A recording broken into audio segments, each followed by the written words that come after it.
Ce qui me désole le plus, c'est que si on faisait un concours de ceux qui aiment l'Afrique, qui croient au potentiel de l'Afrique, il y a des chances que les Chinois, les Américains, les Brésiliens viennent avant nous autres Africains.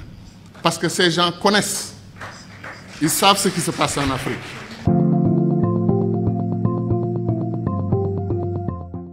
Ce qui se passe en République démocratique du Congo est un scandale permanent. Des pays africains entrent en République démocratique du Congo, prennent les ressources dont ils ont besoin et repartent. Quand les Belges ou les Français ou les Américains ou les Chinois le font, nous crions. Mais quand des Africains le font, on appelle à des négociations, etc., etc. Il y a des injustices que des Africains commettent sur d'autres Africains. Qu'est-ce qui nous empêche de faire les ponts sur le fleuve Rosso entre le Sénégal et la Mauritanie? Qu'est-ce qui nous empêche de faire le pont sur le fleuve Gambie pour donner une continuité territoriale au Sénégal, régler le problème de la Casamance?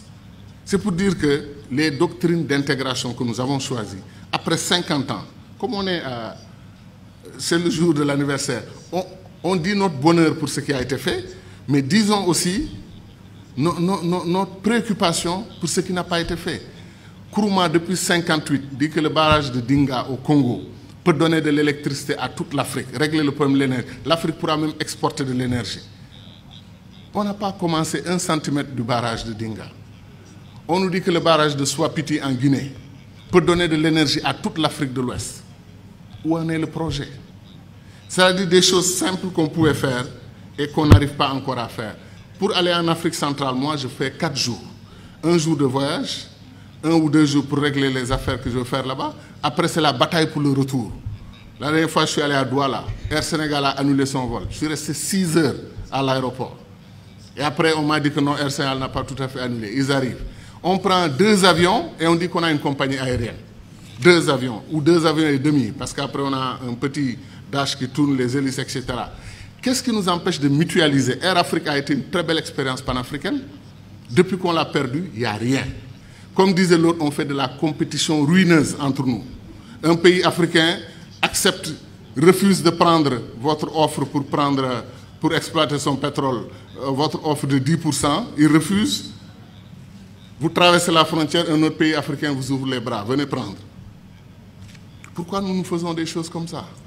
Donc ce que nous disons, ce n'est pas de la théorie. Contrairement au sentiment de certains amis dans la salle qui ont pensé que nous, on voulait faire un saut, un puissant saut vers le passé. Non, on veut faire un saut vers l'avenir. On veut accélérer l'histoire de ce continent parce qu'on peut le faire. Tout est à volonté d'hommes. C'est les hommes et les femmes qui décident. Et nos dirigeants doivent entendre notre voix. Mais Sarkozy, qu'est-ce qu'il a dit? L'avenir du monde se joue en Afrique. Il est important de nouer des alliances avec les Africains dès maintenant, bien qu'il ne l'ait pas fait côté immigration. Mais je veux dire que c'est ça.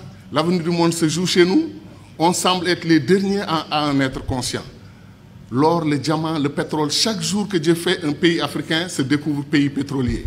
Il y a des pays comme le Mozambique vers la Tanzanie, on découvre qu'ils ont des réserves d'or et des réserves de pétrole et de gaz supérieures aux réserves du Koweït. Vous vous rendez compte? L'Afrique est un don de Dieu. Est-ce que les Africains en sont conscients? C'est ça la question. Merci.